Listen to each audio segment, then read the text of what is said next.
Não é de hoje que a segurança pública é um dos maiores problemas da sociedade brasileira. Estamos entre os países cujos índices de criminalidade são os mais altos do mundo, então não é de se estranhar que se busque na tecnologia uma forma de resolver esse problema. Mas será que reconhecimento facial é o melhor caminho?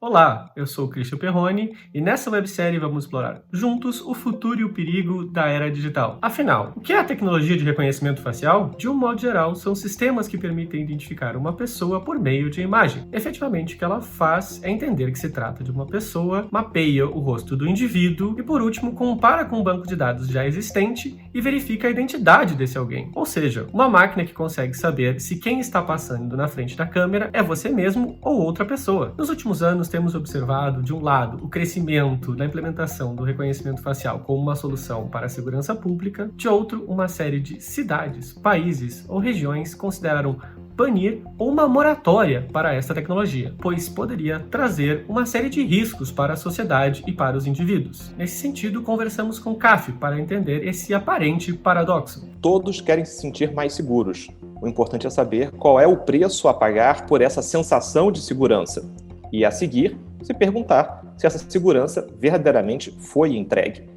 Esse é o dilema do reconhecimento facial hoje em dia. O debate sobre reconhecimento facial é um típico debate em que a solução que se for adotada, se for uma solução de liberalização em massa ampla dessa tecnologia sem os devidos controles, ela certamente terá um impacto para o futuro, não apenas nosso, mas das gerações futuras. Esse debate internacional, de qualquer maneira, impacta o Brasil, onde a discussão sobre segurança pública é muito presente e é uma bandeira de diversas administrações, sejam municipais, estaduais ou mesmo a federal. Se existe uma maneira de usar essas tecnologias de vigilância no cenário atual brasileiro, eu diria que não. Tem ficado cada vez mais claro que o país passa por uma escalada autoritária que é muito preocupante.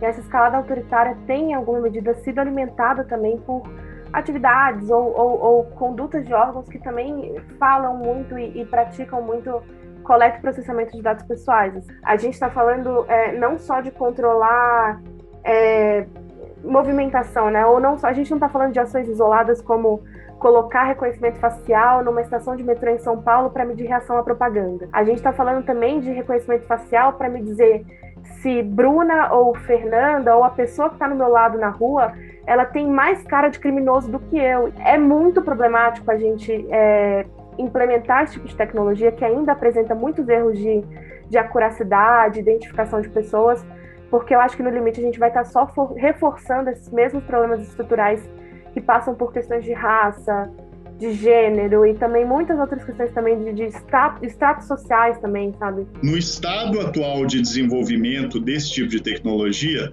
é hoje muito claro que é uma tecnologia muito ruim para fazer policiamento de ruas. Por quê? Primeiro, porque há vários estudos, como a Raquel Krahenbuhl mencionou, que mostram que o reconhecimento de rostos de pessoas negras não funciona. Inclusive, muitas vezes, a tecnologia falha em saber até que tem um rosto sendo reconhecido de uma pessoa negra.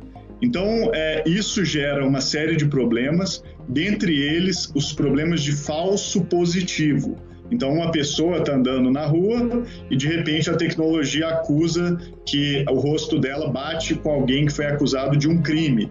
Então, essa pessoa pode ser presa ou pode ser vítima de uma ação policial até violenta, injustamente. Então, essa tecnologia não está madura hoje para finalidades de policiamento de ruas. A gente tem usado os dados do passado para construir um futuro.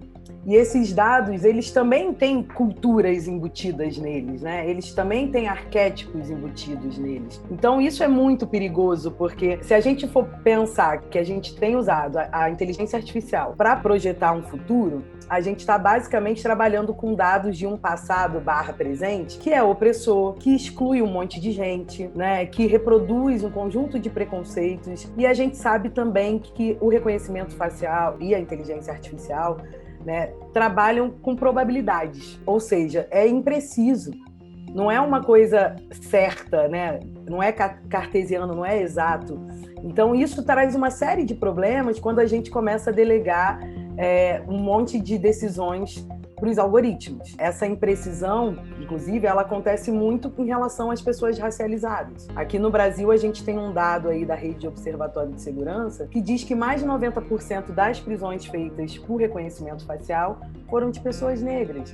E mais de 70% delas, se eu não me engano, estavam erradas. Olhando para o Brasil, quando a gente usa essas tecnologias de reconhecimento facial no espaço público e pensando a segurança pública, isso fortalece aí uma sociedade da vigilância. Para onde vão esses dados? Um dos grandes apelos dessas tecnologias é que elas parecem permitir a identificação mais rápida daquelas pessoas que descumprem a lei, mas existe risco de mau uso dessas ferramentas. Então, o que aconteceria se o reconhecimento facial fosse utilizado não para buscar os bandidos, mas sim fosse utilizado pelos bandidos para buscar os policiais? A mesma tecnologia que nós discutimos sobre parâmetros, padrões voltados para a segurança pública, pode ser usado para finalidades que nada têm a ver com segurança pública, ou finalidades que, na ponta, acabam indo contra a nossa sensação de estarmos mais seguros. Afinal, é possível equilibrar as oportunidades para a segurança pública e os riscos para os direitos dos cidadãos? Nessa questão do reconhecimento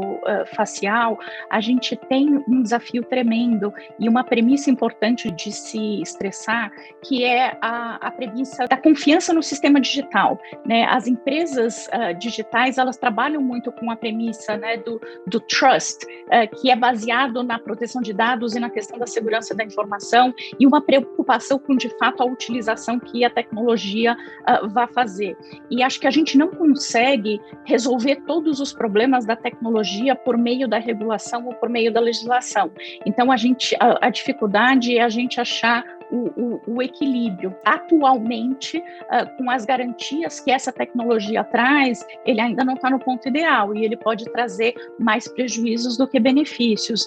Então, eu acho que a gente precisa conseguir equilibrar a balança e entender que, ao utilizar isso porque tem certos ganhos, você vai ter trade-offs e você vai ter algumas distorções em casos concretos. O fato é que estamos numa era digital, onde a tecnologia é elemento primordial na solução de problemas sociais como a segurança pública. Reconhecimento facial pode auxiliar na nossa sensação de segurança, mas existem riscos e custos. Já vivemos em uma sociedade que discrimina e exclui. Será que no estágio atual dessa tecnologia, ela não vai mais que tudo exacerbar esse cenário? E como viveremos em uma sociedade em que nossos atos na rua são constantemente filmados, onde é possível identificar quem somos, onde estamos e com quem interagimos? No próximo episódio, vamos explorar o futuro da inteligência artificial. Será que é possível o Brasil se beneficiar dessa tecnologia revolucionária e, ao mesmo tempo, cuidar da inclusão e da diversidade social?